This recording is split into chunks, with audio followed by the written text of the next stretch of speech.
صباح سنة 15 بزاي سعره سرعات بالسجنة بعلي بالدبابي زقتللو علتيو የሚያነሱትን ነገር እንደ ባንድ ነው። በአራት አቅጣጫ የከበበን ጠላት ዛሬ ብቻውን አስቀርተናል ነው እንግዲህ በዋናነት በዝርዝር እመጣበታለሁ። እችኛዋ ብዙ ጊዜ በዛ ካምፕ በፋኖም በሸኔውም በሁሉም በኩርፊያና በቁጣ በሆነ ምክንያት ሰማይና ምድር ተገለባብጦ ድንገት 4 ኪሎ ላይ እንደ ዝናብ ወይ ደግሞ እንደ ምናምን መውረድ የሚፈልጉ ሰዎች በሌላ በኩል እንደማሆን አውቀውታል። ሁሌ የሚደጋግሟት ይችል ነገር ነው። ለጀነራል ዮሐንስ በዋናነት በዛሬው ዕለት መነሻ የማደርገው ጀነራል ዮሐንስ ወልደ ጊዮርጊስ ወይ ደግሞ ጆን መዲድ የተባሉት ሁለት መሰረታዊ ጉዳዮችን መነሻ አድርገው ተናግረዋል። አንደኛ እንደ በፊቱ በሁሉም አቅጣጫ አልተከበብንም፣ በሌላም በኩል ደግሞ ሁሌ የሚያወሩት ነገር ነው። ያኔ በጋራ የከበቡን አሁን ከኛ ጋር ቆሟል፣ ብልጽግና ብቻውን ነው የቀረው የሚል ነገር አንስተዋል።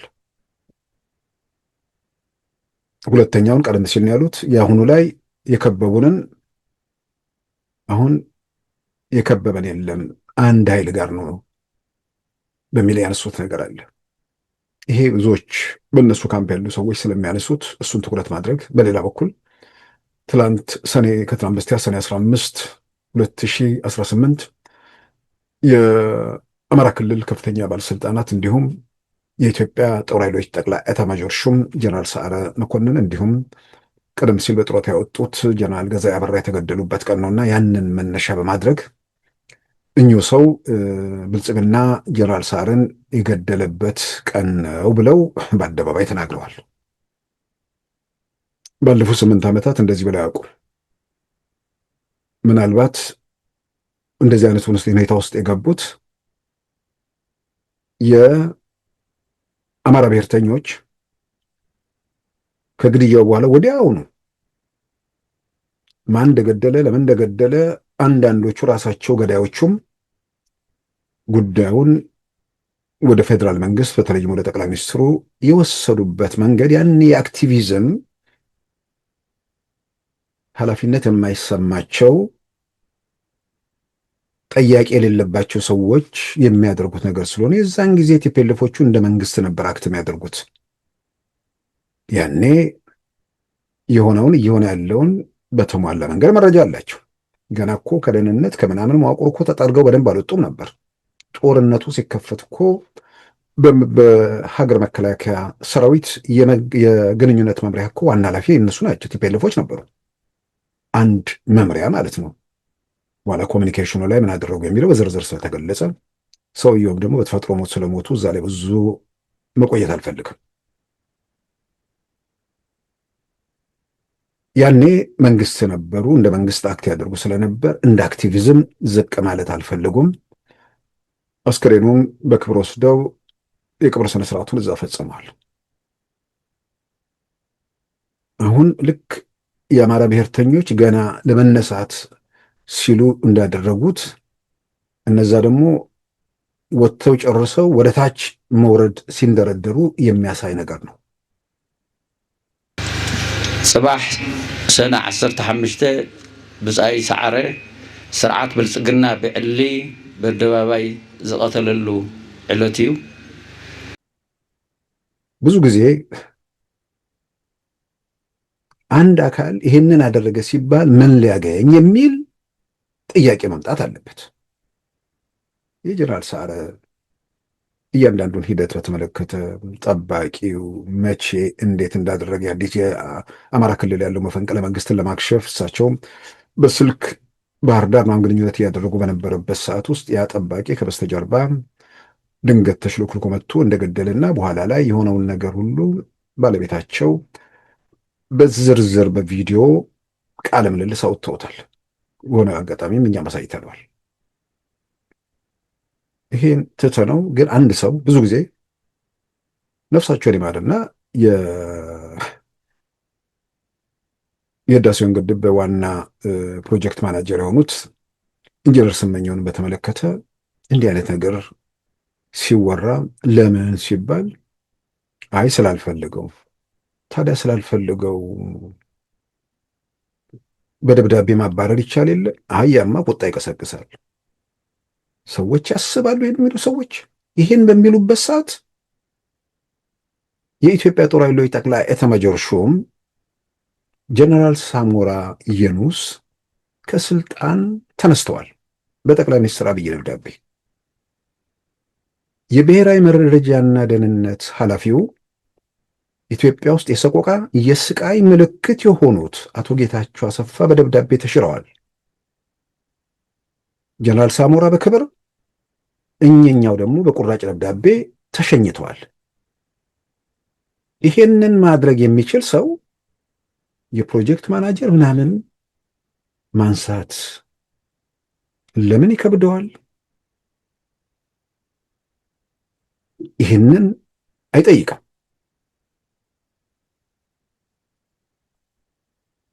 ለምን ጀነራል ሰዓረን እንደሆኑ በጣም ገፋ አድርገን አሁን የተጋለጠውን የወጣውን አደባባይ የተገለጠውን ነገር ትተን እነሱ እንደሚሉት መንግስት ጦርነት ለመፈለግ ለመጀመር አስቦ የሚለው የድሮ ስብከታቸውን ዛሬ ትግራይ ላይ ጭምር የመከነውን ማለት ቀስቀሳቸውን ነው። እሱን እንመንና እሱን አምነን ስለዚህ እሳቸው የቲፒኤልኤፍ አባል የነበሩ ሰው ስለሆኑ እርሳቸውን ቁንጮ ላይ አስቀምጦ ወደ ጦርነት መግባት አደጋ ያጋልጣል ብሎ ካመነ ጀነራል ሳሞራን እንደሻረው አቶ ጌታቸው አሰፋን እንደሻረው መሻርና በምትካቸው ሌላ ሰው ማስቀመጥ ነው። ማን ይከለክለዋል? በዛ በወራት ጊዜ ውስጥ ታየ።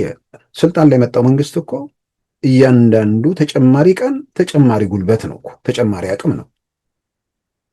አቅም የሚያጠናክርበት ነው። ገና በአፍላው በሁለቱ እግሩ መቆም ያልቻለ መንግስት ዋናውን ቺፍ ኦፍ ስታፍ እና የደህንነት ኃላፊ አስነስቶ ከዛ በኋላ ነገር ያለ ይከብደዋል የሚል ራሱ አስገራሚ ነው። ክፋቱ መጠየቅ የሚባል እንደ ነውር የሚመስልበት ሁኔታ ተፈጠረ። አንድ ነገር ሰው ሲነገረው ስለጠላው ስለወደድከው ሁሉንም አትሸምተው። እግዚአብሔር የሰጠህን አእምሮ ለመጠየቅ ለመመርመር ተጠቀምበት። ማን ለምን ከምንም በላይ ከዳር እስከ ዳር ተቀባይነት አግኝቶ ውጩም ሀገር ቤቱም ከቲፒኤልኤፍ ደጋፊዎች ማለትም ቲፒኤልኤፍ ደጋፊ ሲቪል ይሄ አክራሪው ብለን ሆነ መጥራት እንችላለን። ያኔ ሁሉም አክራሪዎች ነበሩ አመራር ላይ ያሉት። ህብረተሰቡ ግን ከወናዚሪት መውጫ መንገድ መስሎ ስለታየው ትግራይ ውስጥ መቀሌ ከተማም ጠቅላይ ሚኒስትር አብይ በሄዱበት ወቅት፣ አክሱም ከተማም በሄዱበት ወቅት የህዝቡ ድጋፍ በደንብ የታየ ነገር። ስለዚህ ቲፒኤልኤፍ እና ተባባሪዎቹ በዘረፋ በቅሚያ በምናምን ውስጥ የነበሩት እነሱ እንዳልተደሰቱ ግልጽ ነበር። ስለዚህ ከዛ ውጭ ያለው ብዙሃኑ ደገፈው እና ከዳር እስከ ዳር ያጨበጨበለት መንግስት በማናቸውም ሁኔታ ሰላምን አረጋግጦ ህብረተሰቡ ውስጥ ኮሽታ በሌለበት ነገር መቀጠልን ነው የሚመኘው። ህልውና የለውም ወይ ደግሞ ሰላምና ጸጥታ ማስከበር አይችልም በሚል ከቡራዩ እስከ ምናምን ሀገሩ እንዴት እንደነደደ የምናስታውሰው። ያንንም በአንድ በኩል እያደረጉ በሌላ በኩል ንጹሐንን ባለስልጣናትን ምናምን እየገደሉ የመጡበት መንገድ ይህንኑ ሲቸረችሩ ኖሮ እነሱ እንደ ፌንጣ ከአንዱ ወደ አንዱ ይዘላሉ። ያን የተነገረው ላይ ተጣብቆ እስከዛሬ የቆመ ደግሞ ሰው አለ እና ጀነራል ዮሐንስ ወልደ ጊዮርጊስ ወደ ታች ወደ አክቲቪዝም ከመውረድ ይልቅ አሁን የእርሳቸው ምናምን ልጆቻቸው ቤተሰቦቻቸው ምናምን በእርግጠኝነት መቀሌ የሉም። ከዚህ ቀደም ጀነራል ዮሐንስ ሌላኛው ማለት ነው ቀደም ሲል ሲኒየሩ ማለት ነው ሌተና ጀነራሉ ማለት አስቀድሞ ከቲፒኤልኤፍ የወጡ አሁን ቲፒኤልኤፍን በጣም የሚቃወሙ በጦርነቱ ጊዜም ወደ ሀገር መከላከያ ሰራዊት ከተመለሱ 3 ከፍተኛ የጦር አዛዦች አንዱ የሆኑት ማለት ነው ከጀነራል ባጫ ከጀነራል አበባው ታደሰ እንዲሁም ጋር 3 እና ከጀነራል አለምሸት ጋር የተመለሱት ጀነራል ዮሐንስ ገብረ መስቀል ማለት ነው። እሳቸው አዙሪት የሚለው መጽሐፋቸው ላይ አንዲት ኢትዮጵያዊት ሶማሌ ሚስት ነጋዴ ምናምን ታሪክ ሲመጣ እሱን ከኔ ጋር ታያይዙት ያኛው ዮሐንስ ነው ብለው እኛውን ዮሐንስ ጠቅሰው ነበርና ስለዚህ ነጋዴው ባለቤታቸውም በእርግጠኝነት አሁን መቀሌ አይደሉ፣ ልጆቻቸው ምናምን እዛ አይደሉ። ይህን ፉከራ ወደታች ወደ አክቲቪዝም ምናምን ከመውረድ መፍትሄ ላይ መንቀሳቀስ፣ በሌላ በኩል ደግሞ ተረት እየደረቱ ሰው ምንድነው ደጋፊውም ይሰማኛል ይቀበለኛል ብሎ እንትን ማለቱ ብዙ አይጠቅምም። የሚያነሱትን ነገር አንድ ባንድ ነው። በአራት አቅጣጫ የከበበን ጠላት ዛሬ ብቻውን አስቀርተነዋል ነው እንግዲህ በዋናነት በዝርዝር እመጣበታለሁ። እችኛዋ ብዙ ጊዜ በዛ ካምፕ በፋኖም በሸኔውም በሁሉም በኩርፋና በቁጣ በሆነ ምክንያት ሰማይና ምድር ተገለባብጦ ድንገት 4 ኪሎ ላይ እንደ ዝናብ ወይ ደግሞ እንደ ምናምን መውረድ የሚፈልጉ ሰዎች በሌላ በኩል እንደማሆን አውቀውታል። ሁሌም የሚደጋግሟት ይችን ነገር ነው። ለጀነራል ዮሐንስ ያኔ በአራት አቅጣጫ የከበበን ጠላት አሁን አስቀርተነዋል።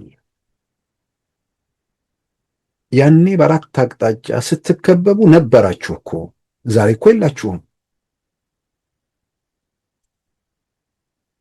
ያኔ በአራት አቅጣጫ ተከበብን በሚባልበት ሰዓት ቲፒኤልኤፍ የሚባለው የድሮም አዲሱም ሁሉም በአንድነት የተሰለፈበት ህብረተሰቡን በተነዛው ፕሮፓጋንዳ ከዳር እስከ ዳር በአንድ ላይ መያዝ የተቻለበት የኢትዮጵያ የሀገር መከላከያ ሰራዊት ዋነኛው ትጥቅ ያለበትን ሰሜን ዕዝን በመዳፋችሁ ያስገባችሁበት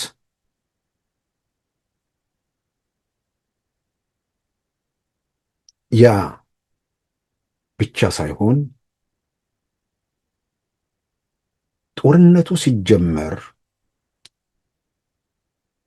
ያኔ የከበበን ኃይል በአራት አቅጣጫ የከበበን ኃይል ብቻውን ቀርቷል ያሉት ጀነራል ዮሐንስና ግብረ አበሮቻቸው ያኔ ነበራችሁ ዛሬ የላችሁም ስል ያኔ አብሮ የተሰለፈው የትግራይ ህዝብ የለም።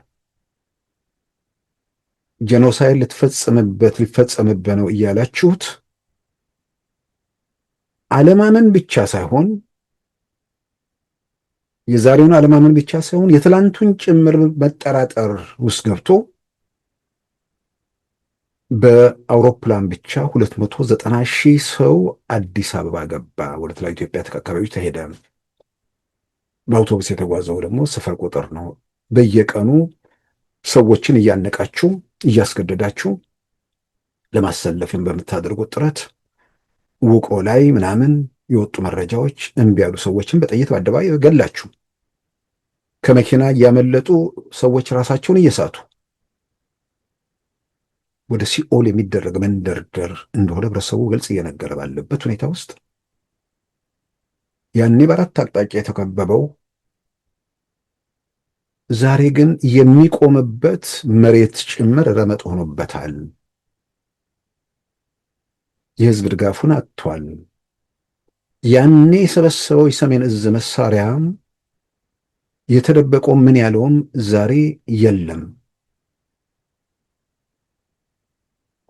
በመሳሪያ በህዝብ ድጋፍ በሌላም በኩል እጅግ መሰረታዊ ነገር ያንን ጦርነት በግንባር ቀደምትነት በመምራት ረገድ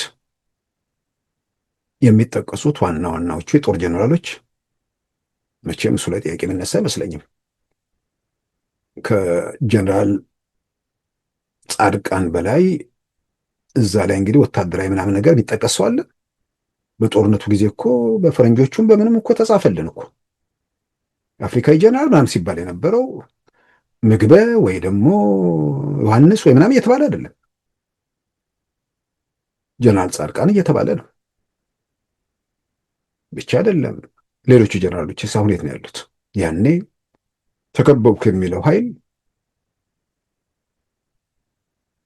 ከባቢውን ብቻውን አስቀረውት የሚለው ኃይል አለ ወይ ስል የጦር ጀነራሎቹ እነ ጀነራል ጻድቃን ገብረተንሳይ፣ እነ ጀነራል ዘውዱ ኪሮስ፣ እነ ወዲ አሸብር፣ እነ ጀነራል ወዲ አሸብር፣ እነ ጀነራል ወዲ አንጥሮ ወይ ደግሞ ገብረ እግዚአብሔር በየነ እያልን የምንዘረዝራቸው በርካታ የጦር ጀነራሎች በቀጥታ ከሂደቱ ወጡ ሳይሆን አሁን ቲፒኤልኤፍን ጠላት ብለው ፈርጀው ከጨዋታው ሜዳ ለማውጣት የሚሰሩ ማለት ነው። አላችሁ ወይ ሲባል ያኔ ተከቤ ነበር፣ ያኔ ስለነበር ተከበ ነበር። አሁንስ አለ ወይ ነው ጥያቄው። የፖለቲካ መሪዎቹ የት ነው ያሉት? ያ ጦርነት ወቅት ዓለም አቀፉ ማህበረሰብ ኢትዮጵያዊው በዛ ጦርነት ሲነሳ የጦርነቱ ነገርና አንድ ሰው እጅግ በጣም ጎልቶ ይሰማ ነበር። የድርጅቱ ቃል አቀባዩ ደግሞ ወይም የወታደራዊ እንቅስቃሴው ቃል አቀባይ አቶ ጌታቸው ረዳ ከጀነራሎቹ ባልተናነሰ ትልቅ ጉልበት ነበራቸው። ያኔ ከሊቀመንበሩ ጋር በማይወዳደር ደረጃ ደግሞ ከፍ ብለው ነበር። ከዶክተር ደብረጽዮን ማን ዓለም ነው ያስታውሳቸው? የኢትዮጵያ ሕዝብ ነው ያስታውሳቸው ወይስ ማን ነበር? ስለዚህ አቶ ጌታቸውና ቢያንስ ከማዕከላዊ ኮሚቴው 17 ነው ምናምን ሰዎች ከሂደቱ ወጥተዋል ብቻ ሳይሆን በተለያየ ፖለቲካ አደረጃጀት ውስጥ ገብተው እነዚህን ሰዎች ከትግራይ ላይ ተጣብቃችኋልና የትግራይን ህዝብ ከእናንተ እገላግለዋለሁ ብለው እየተንቀሳቀሱ ነው። በአራት አቅጣጫ የከበበን ብቻውን አስቀርተነዋል ብለው ራሳቸው ብቻቸውን ቀሩ ብቻ ሳይሆን አሁን አብራችሁ የነበራችሁ ሰዎች ሌላ ኃይል አይደለም ያስፈልገው፣ ተጨማሪ ከነበረው ተጨማሪ የሆነ ጉልበት አንተን አንቆ ከትግራይ ህዝብ ጫንቃ ላይ ለማውጣት የሚንቀሳቀስ ኃይል፣ ግዙፍ ኃይል ተፈጠረ። ከምንም በላይ ትግራይ ውስጥ ያለው ሁኔታ የቆምክበት መሬት ያኔ ከዳር እስከ ዳር ሳይጠራ አብሮ የተሰለፈው ህዝብ ዛሬ ሽሽት ውስጥ ነው።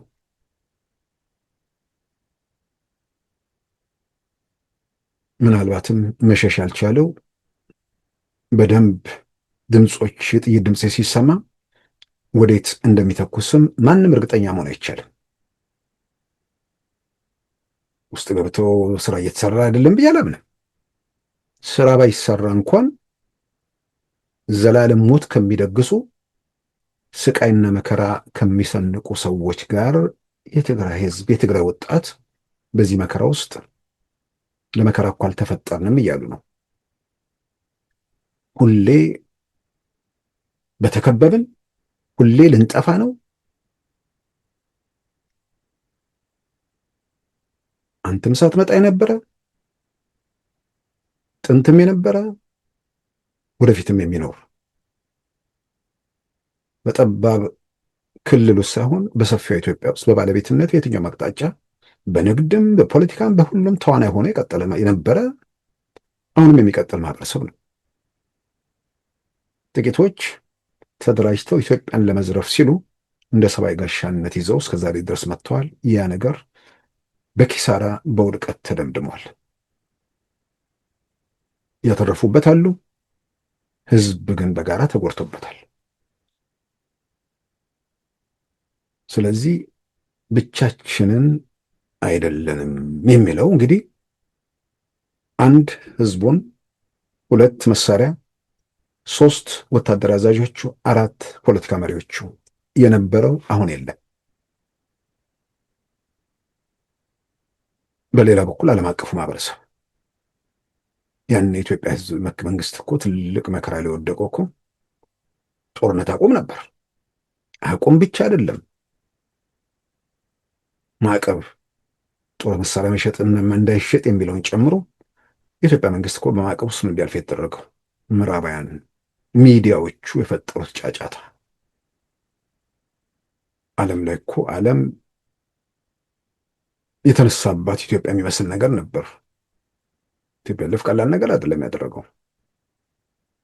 ስልጣን ላይ የነበረበትን ዘመን ብዙ ነገሮችን ለማንቀሳቀስ ተጠቅመውበታል። አሁን አንዳንድ ሰዎች እንዴት በጭንቅላታቸው አያስቡም እላለሁ። ያኔ ቲፒኤልኤፍ አስተማሯቸው ልጆች አሉ ለእንደዚህ ብለው ማለት ነው። አንዳንዶቹም ደግሞ ያው ለረዥም ጊዜ ሀገር እንመራለን ቀጥቅጠን እንይዛለን ተብሎ ስለታመነ ቶፕ የሚባሉ ተማሪዎችን መልምለው 4 ነጥብ ምናምን ሁለተኛ ደረጃ የሚያጠናቀቁትን እነሱን ወስደው ልጆቹ በምርጫቸው ዩኒቨርሲቲ ገብተው ምናምን አይደለም እንዲማሩ ሲደረግ የነበረው። እነዚህን ልጆች ወስደው ወደ ውትድርና ቦታ ነበር መጀመሪያ የሚወስዷቸው። ጥሩን ጭንቅላት አላቸው። የነገ መሪዎች ስለሚሆኑ በውትድርና በኩል ደግሞ ማለፍ የበለጠ ጉልበትን ይሰጣል። በራስ መተማመን ብዙ ነገር የሚለውጥ ነገር ስለሆነ በዚህ በውትድርና በኩል አልፈው በኢንሳ በምናምን በኩል ያለፉ በርካቶች የሚታወቁ አሉ። እንደዛ ሁሉ በውጭ ዓለም በምናምን እንደዛ አድርገዋቸው የተማሩት በኢትዮጵያ ሕዝብ ሀብት ነው። ስለ ኢትዮጵያ ግድ ባይላቸው እነዚህ ሰዎች ስለ ትግራይ ሕዝብ ግድ ሊላቸው ይገባ ነበር። ያስተማራችሁ እኮ ህወሓት ነው እየተባሉ ለህወሓት የሚገብሩ ሆኖ መገኘታቸው ነው ብዙ ጊዜ ሲነሳ የነበረው። አሁን አንድ አለች፣ እሷ በቃ ህወሓት የትግራይን ህዝብ ሰብስቦ የሆነ እሳት ውስጥ ቢገባም ቢከትም ከዛ በኋላ ከእሳቱ ላይ ብዙ ሚሊዮን ሆኖ እንዲፈጠሩ ብሎ ነው ህወሓት ይሄን የሚያደርገው ብትል በቃ ህወሓት ከየት አመጣው ገንዘብን ያስተማረሽ? የኢትዮጵያ ህዝብ የትግራይ ህዝብ ሀብት ነው። እንደዚህ ያደረጓቸውን ሰዎች ጭምር ተጠቅሞ የዛን ጊዜ ፈጠሩ ትልቅ ግርግር ነበር። ዓለም አቀፉ ሚዲያ፣ ዓለም አቀፉ ምናምን መንግስታት እንደነ ፊንላንድ የውጭ ጉዳይ ሚኒስትር አይነቶች ነገሩን ለማባባስ የሄዱበትን ርቀት ማዕቀቡ በተባበሩት መንግስታት ጉባኤ ላይ 10 ምናምን ጊዜ የኢትዮጵያ ጉዳይ መነሳቱ ይህ ሁሉ ትልቅ ጉልበት ነበር። ዛሬ ኢትዮጵያ ውስጥ ከምርጫው ጋር ተያይዞ የአውሮፓ አባል ሀገራት ከነ ካናዳ እንዲሁም የኢዩ ሜምበርስ ያልሆኑት እነ ኖርዌይን ጨምሮ በጋራ ያወጡት መግለጫ ከምንም በላይ የአሜሪካ መንግስት በውጭ ጉዳይ ሚኒስትሩ ማርኮ ሩቢዮ በኩል በቲፒኤልኤፍ መሪዎችና ቤተሰቦቻቸው ላይ የጣለው የጉዞ ማዕቀብ ማለት የቪዛ ማዕቀብ ማን ነው የተከበበው? ዛሬ ማን ነው ብቻውን የቀረው? ይሄን እንግዲህ ዘርዝረን መተን አለ ወይስ የለም የሚባለው ኃይል አለኝ ብሎ ወይ ደግሞ ያን የከበቡን አሁን አብረውኝ ናቸው የሚለው አንድ የኤርትራን መንግስት፣ 2 ፋኖን፣ 3 ሸኔን፣ 4 አሁን እየተቋቋሙ ያሉትን አርዶፍንና የኦጋዴን ብሔራዊ ነጻነት ግንባር፣ ከዛ ውጭ አሉ ሌሎች አንዳንዴ የሚሸሽጓቸው አሉ። ከፋኖ ጋር እንትን ሲሉ ሰው የፋኖ ደጋፊዎች ሲጮሁባቸው የቅማንትና የአገው የሚባሉ ንቅናቄዎች አሉ። የአማራ መከፋፈል ነው ስለሚባል አገውና ቅማንት የሚባለውን እንቅስቃሴ አንዳንዴ እንደሌለ ማድረግ ይሞክራሉ። ግን በዋናነት ከነዚህ ኃይሎች ጋር ነው እየተንቀሳቀሱ ያሉት። ስለዚህ ሱዳንም አለች። የግብፅ ቋሚ ነው። ከሱዳን እንጀምር። ሱዳን አዲስ ነገር ነው እንዴ? ያኔ እኮ የኢትዮጵያ መንግስት ከቲፒኤልኤፍ ጋር ሊዋጋ ሲል ቲፒኤልኤፍ ኢትዮጵያ ላይ ጥቃት ከሰነዘረ በኋላ የሱዳን መንግስት ገለልተኛ ሆኖ የተመለከተው የኢትዮጵያን መሬት እኮ በኃይል ገብቶ ወደ መያዝ ነው ሄደው። የኢትዮጵያ መንግስት ኃይሉን ወደዚህ እንዲስብ ማለት ነው፣ እነሱ እንዲቀናቸው። የትኛው የበለጠ አደጋ ነው የሚለውን እንግዲህ በፖለቲካም በወታደራዊ አይንም መዝነው ትልቁ አደጋ ላይ ኢትዮጵያ መንግስት በማተኮሩ የሆነውን ሁላችንም አልፈንበታል። ስለዚህ የሱዳን መንግስትንማ ያኔ ጠላት ነበር። እንዳሁኑ በአደባባይ መንግስታቱ ኩርፊያ ውስጥ አልገቡም እንጂ ጠላት ነበረ። ቲፒኤልኤፍ እንዲቀናው የኢትዮጵያን ግዛት ወሯል። ያኔ ወረረውን እስካሁንም አልለቀቀም። አዲስ ሱዳን አለ እንዴ? አሁን ልዩነቱ ያኔ የሱዳን መንግስት ነበር። አሁን ግን የራሱን ህልውና ማቆም ተስኖት ከአርኤስኤፍ እና ከሌሎች አማጽያን ጋር እየተዋጋ ብቻውን መሻገር ማቅቶት የቲፒኤልኤፍ ቅጥረኞችን እየተጠቀመ ያለ ቡድን ነው። ስለዚህ ያኔ የነበረው የሱዳን መንግስት በሙሉ አቅምና ጉልበት የነበረው የሱዳን መንግስት ዛሬ የለም። የግብፅ መንግስት ቋሚ ነው። ቀጥታ በቅርብ ርቀት የሚፈጥረው ነገር የለም። የኤርትራ መንግስት ከቲፒኤልኤፍ ከኢትዮጵያ ፌዴራል መንግስት ጋር ሆኖ እንትን ብሎናል። አሁን ከኛ ጋር ነው። የኤርትራ መንግስት አሁን ያለበት አቅምና ቁመና ከኢትዮጵያ ፌዴራል መንግስት አቅምና ቁመና ጋር የሚለውን ዝርዝር ነገር ትተን የኤርትራ መንግስትና ህዝባዊ ወያኔ ሓርነት ትግራይ እንዴት ነው የሚጣመሩት? ግባቸው ምንድነው? የጋራ ጠላት። ከጋራው ጠላት በላይ ሁለቱ ደግሞ እርስ በርስ ጠላቶች ናቸው። ለምን ተጣመሩ? ለሁለቱም አደጋ የሆነ የገዘፈ ኃይል መጣባቸው። ስለዚህ ይህ ኃይል በጋራ ካልሆነን ሁለታችንም ያጠፋናል። እሱን ካጠፋ ነው በኋላ እርስ በርሳችን እንጠፋፋለን ነው። ሌላ ምን የሚያገምት የሚል ነገር አለ? በሻዕቢያ ደጋፊዎች 30 ዓመት ወደኋላ ከዓለም ለመነጠል 20 ምናምን ዓመት ከዓለም ለመነጠል ለኤርትራ መድቀቅ በሚል እኮ ዛሬም ይናገራሉ። አንዳንዱ ያው ያልበሰለውም አደባባይ ወጣና አብይንን ከተሻገርን በኋላ እኮ የእነሱን አነሳም ይላል። የእነሱም የቲፒኤልኤፍ ደጋፊዎችን ስለ ፋኖም ስለምንም አንዳንዱ እኮ በአደባባይ አይነገርም፣ ይሄኛውን ጉዳይ እንጨርስ ነው ይላሉ። እንደዚህ ብሎ ፖለቲካ የሚሰራ ሰው ሲኖር ይሄንን ሰምቶም በጉዳዩ ላይ መረዳት የሚያቅተው ሲገኝ ሁሌም አስገራሚ ነው። ስለዚህ የኤርትራ መንግስት ጋር የተጣመርከው ነገር የጋራ ጠላት በምትለው ላይ ለመነሳት የጋራ የምትለው ጠላት ግን ደግሞ ከሱ በላይ ጠላትነቱ ወደዛኛው ሄደው የገዘፈ ስለሆነ እንጂ ከሱ በላይ እርስ በርስ ጠላትነት አለባችሁ። ትግራይን አርቅቋታል በጦርነቱ የሚለው የቲፒኤልኤፍ ካምፕ፣ 20 ምናምን ዓመታት ወደኋላ መልሰውናል የሚለው የኤርትራን ካምፕ፣ የሻዕቢያዎቹ ካምፕ። ይሄ ኃይል እየተጠራጠረ እየተጠባበቀ የሚተባበር ኃይል ምን የተለየ ነገር ሊፈጥር ይችላል።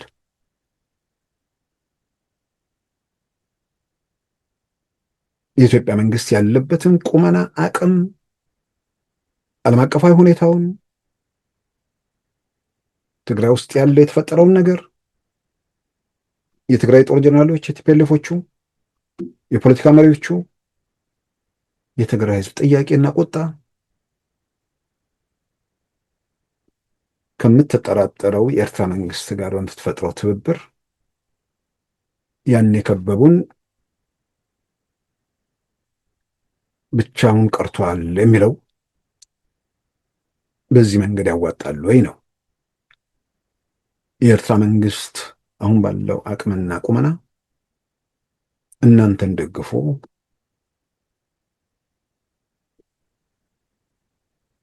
ትግራይን በብቸኝነት ይዛችሁ መዝረፍ ፕሮግራማችሁ እንኳን እንድታስቀጥሉ ያደርጋል። ሌላው ቀርቶ አሁን ባለው ሁኔታ ይህንን ቡድን እንደ ሰብአዊ ጋሻ ህልውናው እኔ ጋር እንዳይመጣብኝ ኃይል ብሎ እዛው ጋር ማዳከሚያ ሊጠቀም ይችላል። ግን ማዳከሚያ የተባለው ነገር ይሄ ኃይል እዛ ጋር መንገታገት ከጀመረ የኢትዮጵያ መንግስት አጀንዳው ደግሞ ራቅ ብሎ ሊሄድ ስለሚችል ይሄ ትብብር የሆነ ኮሽታ ሲፈጠር ይቀጥላል አይቀጥልም? እሱም አብሮ መታየት ያለበት ነው። ሀገር ውስጥ ያሉ አማጺዎች በተመለከተ የኦሮሞ ነጻነት ግንባር ወይ ደግሞ ኦሮሞ ነጻነት ሰራዊት የሚባለው እሱ በፊትም የቲፒኤልኤፍ ደጋፊ ነው። ምን የተለወጠ ነገር አለ? ያኔ የሽግግር መንግስት ምናምን በሚባልበት ሰዓት አብሮ የነበረ ነው። ያኔ በጋራ የሽግግር መንግስት እንመሰርታለን የሚለው ሰነድ ሲረቀቅም አብሮ አርቃቂ መሆኑን እነ አቶ ጌታቸው ከነ ጸጋዬ አራርሳ ጋር በጋራ ማርቀቃቸውን ተናግረዋል። ስለዚህ ሸኔ አዲስ ነገር አይደለም ማለት ነው። ልዩነቱ ያኔ ሸኔ ነበር ወይ ደግሞ ኦላ የሚባለው ነበር። አሁን የት ነው ያለው? ሸዋ ላይ ምናምን አንዳንድ ቦታ ላይ ምናምን ቦታ ይተኩስ ነበር። አሁን አለ ወይ ነው ጥያቄው። የት ነው ያለው?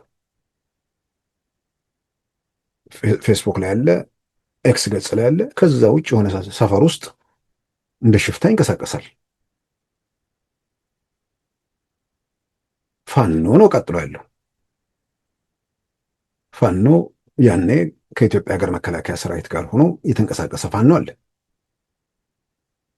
የኢትዮጵያ መንግስትም የአማራ ክልል ባለስልጣናትን በተደጋጋሚ የሚገልጹት ነገር አለ። የያኔው ፋኖና የአሁኑ ፋኖ አንድ ነው ወይ የሚለው አብሮ መታየት ያለበት ነው። ያኔ ሂደቱን ሲያደናቅፉ የነበሩ ሰዎች ሁሉ ፋኖ ውስጥ የገቡበት ነው።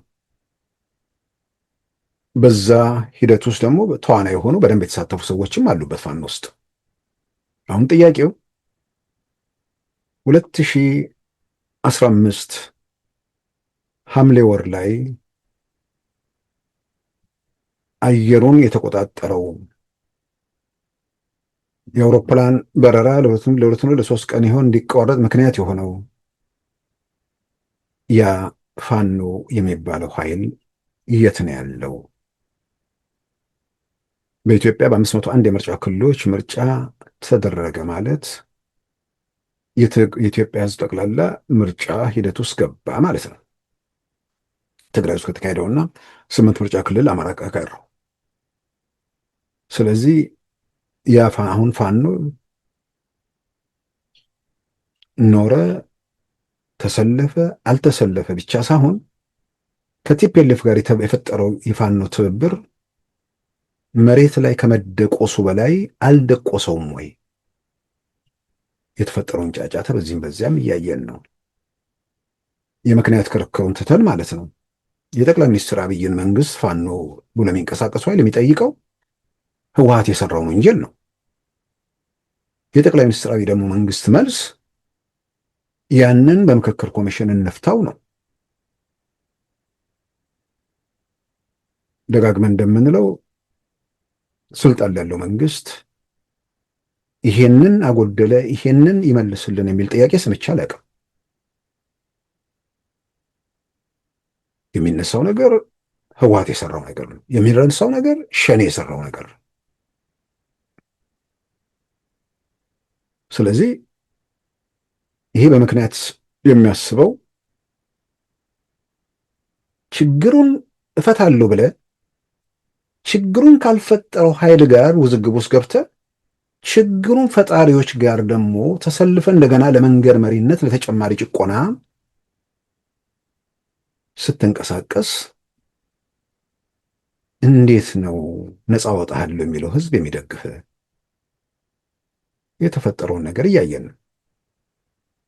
በራሳቸው በፋኖ ውስጥ ማለት ነው ከቲፒኤልኤፍ ጋር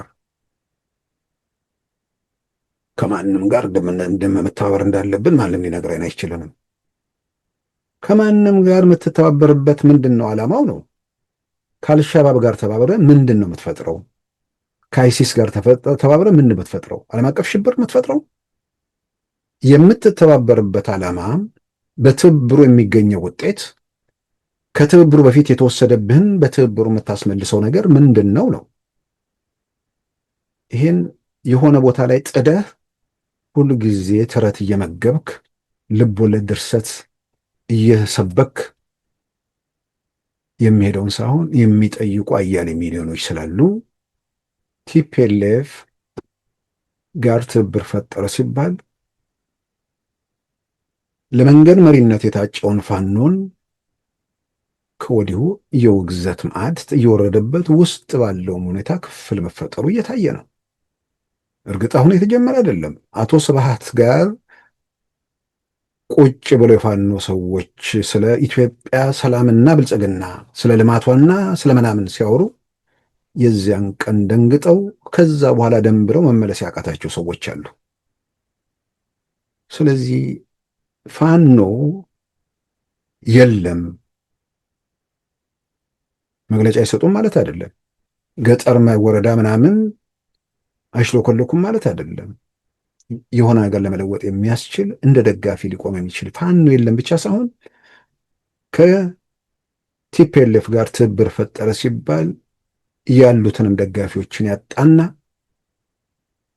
ሜዳ ላይ እየባከነ እየመጣ ያለ ቡድን ነው። ይሄ ውጭ ሆኖ ምናምን ምንጫጫው እሱ በራሱ ኩርፊያ ውስጥ ያለ ነው። አንዳንዱ በይሉኝታ የታሰረ ነው። ይህን ሁሉ ፎክሬ ይላል። አንተ ፎከረ ካልፎከርክ ማትለውጠው ነገር አለመኖሩ የፎከርከው ለራስህ ጥቅም። አንዳንዱ እኮ ምኞቱ ትልቅ አይደለም፣ አስገራሚ ነገር ነው። የጠቅላይ ሚኒስትር አብይ መንግስት ወደ ስልጣን ሲመጣ ብዙ ሰዎች ወደ ሀገር ቤት ሲሄዱ አቀባበል ነበረ። በዛ ሂደት ውስጥ አንዳንዱ በሆነ ሰው ተደግፎ የገባ ቃለው አንድ ሰው ሁሌ ይቆጨዋል። በኋላ የፋኖ ምናምን ሲመጣ ፊት መሪ ምናምን ለመሞከረ ቢያንስ እንትን ባይል እንኳን አዲስ አበባ ሲገባ አቀባበል ምናምን እንዲደረግለት ምናምን መሰለኝ። እንዲህ አይነት ርካሽ ነገርን እያሰቡ ሰው ወደ ችግር ወደ ምናምን ለመክተት የሚሞክሩ ላሉ። ስለዚህ ጀነራል ዮሐንስ ወልደ ጊዮርጊስ ከዘረዘሯቸው ውስጥ ሻዕቢያም፣ የኤርትራ መንግስት፣ ሱዳንም፣ ሸኔም ፋኖም እነዚህ ናቸው። ሌላው አሁን ለማሰባሰብ የሚሞከረው ድሮ የሆነ ወቅት ላይ ስም ስላለ የሆነ ወቅት ላይ ተጽዕኖ ፈጣሪ ስለሆንክ ምክንያቱን ዋናው የኦጋዴን ብሔራዊ ነጻነት ግንባር ተጽዕኖ ፈጣሪ ነበር፣ ጥያቄ ውስጥ የሚገባ አይደለም። የአፋር አብዮታዊ ዴሞክራሲያዊ ግንባር አርዶፍ ተጽዕኖ ፈጣሪ ነበር። እነዚህ ላይ ምናምን ፋኖ ሸኔ ምናምን ላይ ተስፋ ስለቆረጡ አርዱፍና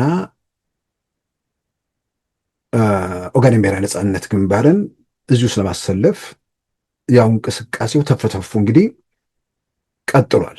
ከአፍሪካን ኢንቴሊጀንስ ዘገባ ባለፈውም በዜና ሰርተነዋል፣ ተመልክተነዋል። ከአፋር ክልል የግብርና ቢሮ ኃላፊነት ሲነሱ የኮበለሉት ኡስማን አልዩ የተባሉት የአፋር ክልል ተወላጅ የኮበለሉት ወደ ኤርትራ ነው። በሌላ በኩል የኦጋዴን ብሔራዊ ነጻነት ግንባር ወደ ሰላም ሂደቱ ከተመለሰ በኋላ በሰላም ሂደቱ ላይ ያው ወደ 6-7 ዓመት ለሶማሌ ክልል ሰላም የሶማሌ ክልል ሰላም ከየትኛውም የኢትዮጵያ ክልል የበለጠ ሰላም የተረጋጋ አካባቢ እንዲፈጠር የኦጋዴን ብሔራዊ ነጻነት ግንባርም አስተዋጽኦ አድርጓል። ትልቅ አስተዋጽኦ አድርጓል። የሚያሳዝነው በጭቆና በባርነት ዘመን ያልነበሩ ኃይሎች ነጻነት ማጣጣም ተስኗቸው በህዝብ ስም ችግር የፈጠሩት በሌሎቹ ክልሎች ነው። ስለዚህ በቀደመው እንቅስቃሴ ውስጥ አርዱፍም የአፋሩ አፋር አብዮታዊ ዴሞክራሲ ግንባር ወይ ደግሞ ኦጎጎሞ የሚባለው ትልቅ ተጽዕኖ ፈጣሪ እንቅስቃሴ ነው። የዓለም አቀፍ ዜና የነበረ ነው። ብዙ ሰው የሚያስታውሰው እንደውም የኤርታሌ ለመጎብኘት የመጡ ቱሪስቶች ታግተው በትልቅ ከፍተኛ ድርድር የአገር ሽማግሌዎች ተልከው ምናምን ዓለም አቀፍ ዜና የነበረ እንደሆነ እናስታውሳለን። የኦጋዴን ብሔራዊ ነጻነት ግንባር ደግሞ የኦጋዴን ብሔራዊ ነጻነት ግንባር ነው። መሬት ላይ የነበረ ህይወት የነበረው ድርጅት ማለት ነው። ስለዚህ ሸኔንን ፋኖንን ብዙ ተስፋ ስላላደረጉ ይመስለኛል እነዚህን ለማንቀሳቀስ እንግዲህ ኦስማን አልዩ የግብርና ቢሮ ኃላፊነት ሲነሱ ያኮረፉ ሰውዬ እዛው ሳይታው የበረሃሌ ቁጭ ብለው ኩርፊያቸውን ከመግለጽ ይልቅ ሁሌ ደግሞ ሹመት ቋሚ አይደለም፣ ርስት አይደለም ወይ በፓርቲ በተቋሚ መጥተው የሆነ ነገር ማድረግ ሲገባቸው ወደ ኤርትራ ሄዱ። ምንድን ነው የፈረሰውን አርዱፍን ማለትም በለውጡ ማግስት የፈረሰውን አርዱፍን እንግዲህ ኤርትራ አዋቅሩ ብላቸው ነው መሰለኝ ምልመላ ላይ ናቸው እሳቸው። ትላንት ተጽዕኖ ፈጣሪ ትርጉም ያለው እንቅስቃሴ ያደረገ ቡድን ያኔ ለምንድን ነው ያደረገው? የአፋርን ህዝብ ምን ብለህ ነው ዛሬ ተዋጋ የምትለው? ለምን ራስን በራስ አስተዳደርክ ነው? ለምን የተወሰደብህን የጨው መሬት አስመለስክ ነው? በኢንቨስትመንት መስክ ተደራጅተው ገብቶ የሚዘርፉት ሰዎች ለምን ወጡልህ ነው? እና ሀንፍሬ አሊሚራ እነ ሱልጣን ሀንፍሬ አሊሚራ የጮሁበት አጀንዳ ለምን መልስ አገኘ ነው? አንተ መተኮስ ስለፈለክ፣ አንተ ወደ ግብርና ቢሮ መመለስ ስለፈለክ የአፋር ህዝብ እንዴት ነው እንትን የሚለው? እና እነዚህ ገና ምልመላ ላይ ናቸው። በእንትን አርዱፉ ማለት ነው። የኦጋዴኑ ደግሞ ጭራሽ ምንም ነገር ገና የለም። አሁን ነው ጽምዶ የሚባል ከተፈጠረ በኋላ አብዱራህማን ማህዲ አኩርፈው ከወጡ በኋላ እንግዲህ ገና አመታቸው ምናምን አካባቢ መሰለኝ ስም ስላለ የኦጋዴን ብሔራዊ ነጻነት ግንባር አንቀሳቅሱ ተብሎ መሰለኝ የኦጋዴን ብሔራዊ ነጻነት ግንባር ተዋጊዎች ወደ ሰላሙ መድረክ ተመልሰው በግብርና በምናምን እስኪ እየሰሩ ነው አሉ ሶማሌ ክልል። ስለዚህ እኚህ ሰው ገና ምልመላ ውስጥ ነው ያሉት። ትላንት በዜናችንም አፍሪካን ኢንቴሊጀንስን ጠቅሰን እንደዘገብነው በፑንትላንድ አካባቢ ላይ ከኢትዮጵያ ጸጥታ ኃይሎች ከፑንትላንድ ራስ ገዝ አስተዳደር ጋር በመሆን ሲንቀሳቀሱ የነበሩ ወይ ደግሞ ለመልመላ የተወያዙ 62 ሰዎችን በቁጥጥር ስር አውለዋል። እንኳን ልትዋጋ መመልመል እንደማትችል እየታየ ነው። ስለዚህ ስም አይዋጋም። አርዱፎንክ ኦብነጎንክ ወይ ደግሞ ኦኤንኤልኤፍ መሬት ላይ ያለውን እውነታ የሚለጥበው ነገር የለም። ስለዚህ ከበውን ነበር ብቻውን ቀርቷል ሳይሆን አሁን የት ነን ያለ ነው? በዚህ ሁኔታ ስንት ቀን ስንት ሳምንት ልንቆይ እንችላለን ምናምን የሚል ነገር እሱ ላይ ማለት ማሰብ የሚያስፈልገው። ስለዚህ ይህን ነገር በዝርዝር የሚሄድኩበት ብዙ ጊዜ ይህንን ያኔ ኤርትራ ነበረች እንደዚህ ነበረች ምናምን የሚሉ ሰዎች አጠቃላይ ስዕሉን ቢያዩ ግራ ቀኙን ቢመዝኑ ይችን ለማይጠይቁ ሰዎች የሚቸረችሯትን ነገር እነሱ ባያቆሙ እንኳን የሚገዛው መጠየቅ እንዲጀምር የተወሰነ አስተዋጽኦ ያደርጋል። ለእነሱም በማይሆን ምኞትና በቅዠት ውስጥ ከመባከን ከእውነታው ጋር ራስን አስመምቶ ግጭት በሌለበት ሰላም በተረጋገጠበት ሁኔታ ለመፍትሄ መንቀሳቀሱ በጣም አስፈላጊ ነው።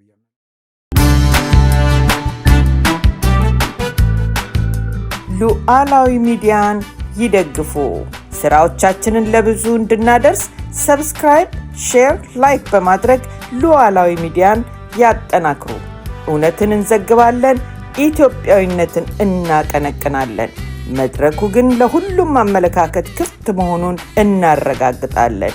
ሉዓላዊ ሚዲያ